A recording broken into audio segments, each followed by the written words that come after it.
functional neurological disorder, genetic. I'm going to give you my opinion and then what Google says that the research shows.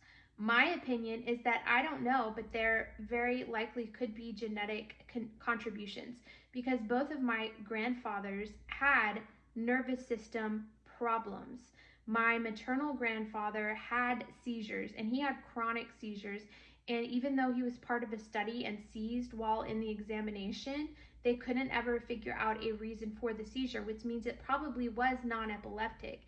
And my research into FND when I was writing FND recovery guide showed that a lot of types of non-epileptic seizures exist within FND.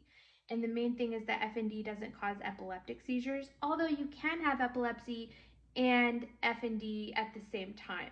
A main feature is non-epileptic seizures. Now, my grandfather on the other side, my paternal grandfather, he had trouble with his nerves, like he had noise sensitivity exactly like I do having FND. And so loud noises when he was raising my dad, that was a problem. And sometimes during church, he would even have to leave the sanctuary because it was so noisy. And I have the same kind of problem. Actually, you can see I wear these earplugs, and I only have the cheap kind because I keep losing the expensive ones. And I wear earplugs a lot, especially when my husband is home, because I get startled and then kind of seizure-y, the non-epileptic seizures or like a panic-like seizure or whatever, or just startle responses, like over-exaggerated startle responses having FND if he's being quiet, and then he's loud anyway because he was in the army, but then he makes a loud noise and then it just freaks me out. So what I do is I just wear these earplugs to drown out noise. And then even little noises, like if he's playing something on his phone, that drives me nuts.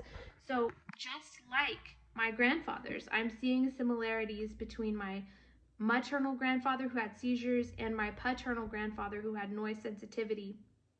And the research isn't far off what I'm saying. The research, and this is just a quick Google search that brought up that AI overview that they bring up. It says, the genetic basis of functional neurological disorder, FND, is not fully understood. However, studies have suggested that genetics may play a role in some cases.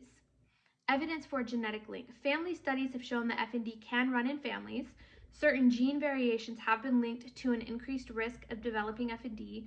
Studies in mice have shown that genetic changes can cause FND-like symptoms. Other factors. It is important to note that FND is a complex condition with multiple potential causes.